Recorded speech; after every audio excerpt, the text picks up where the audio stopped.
আমাদের রেসিপি আমের চাটনি।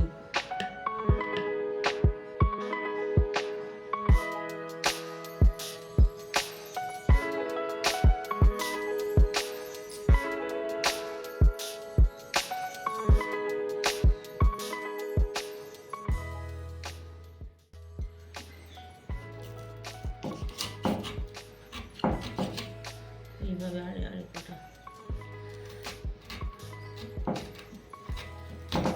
ওখানে কড়া বসিয়েছি, 1 চামচ সর্ষের তেল দিয়ে দিচ্ছি। এতে বেশি তেল লাগে না, অল্প তেলই যথেষ্ট। তেলটা খড়ে গেছে, একটা শুকনো লঙ্কা দিচ্ছি আর 1/2 চামচ সর্ষে দিয়ে দিচ্ছি। এবারে যে কাঁচা আমগুলো কেটে রেখেছিলাম সেটা দিয়ে দিচ্ছি।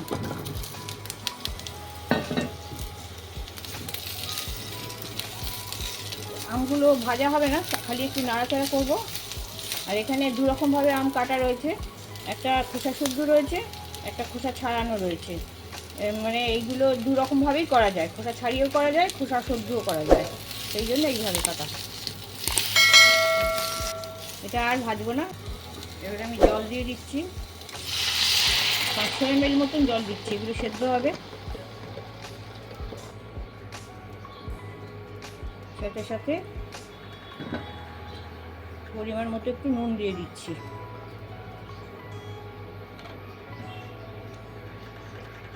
1 টিস্পুন মতো নুন দিয়ে দিয়েছি, পরে আবার নুনটা একটু চেখে দেখতে হবে, যদি লাগে তো দিতে হবে। 1/4 স্পুন হলুদ দিচ্ছি।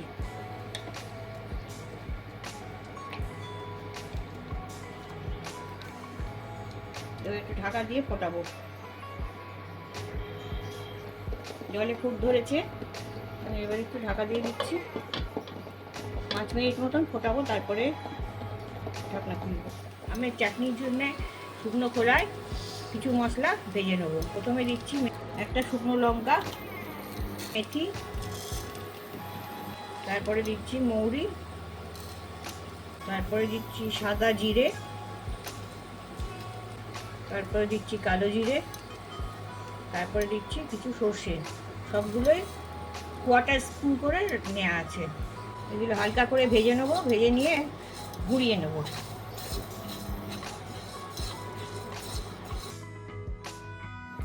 5 মিনিট পরে ঢাকনা খুলছি। আমগুলো গলেছে কিনা একবার দেখতে হবে।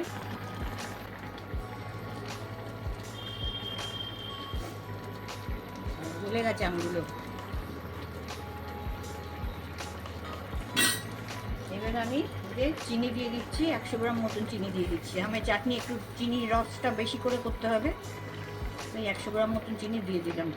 এই চিনি যদি না দেন, তাহলে গুড় যদি দিয়ে করেন তাহলে গুড়ও দেওয়া যেতে পারে এতে, সেই আন্দাজ বুঝে দিতে হবে দুধটাও।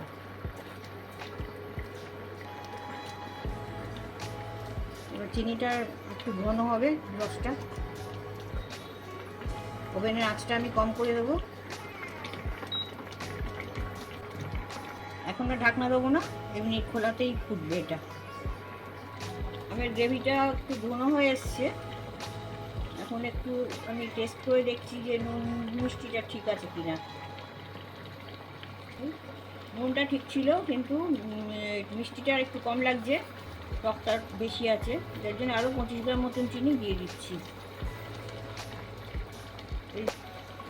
আমের টক বুঝে মিষ্টিটা দিতে হবে, তাই জন্য আমি আরও 125 গ্রাম মতন চিনি দিলাম। আর একটুখানি ঘন করে নিই। আমের চাটনির রসটা কতটা ঘন হয়েছে সেটা আমি একটু টেস্ট করে দেখব। একটুখানি রস তুলে নিলাম, এটাকে একটু ঠান্ডা করব। একটু রসটা দিয়ে দেখতে হবে কীরকম ঘন হয়েছে।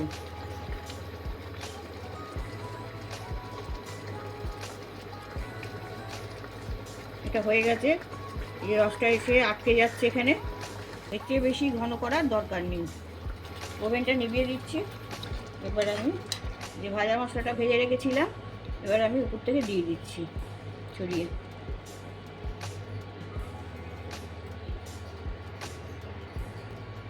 এটা খুব মিহি করে না পিষলেও চলবে, সামান্য একটু দানা রেখে পেশা হয়েছে এটা। আর এটা ঠান্ডা হলে তারপরে খেতে হবে। গরম চাটনি ভালো লাগবে না। এখন এটা মেশাবো না, যখন ঠান্ডা হবে তখন এটা একসঙ্গে মিশিয়ে পরিবেশন করতে হবে।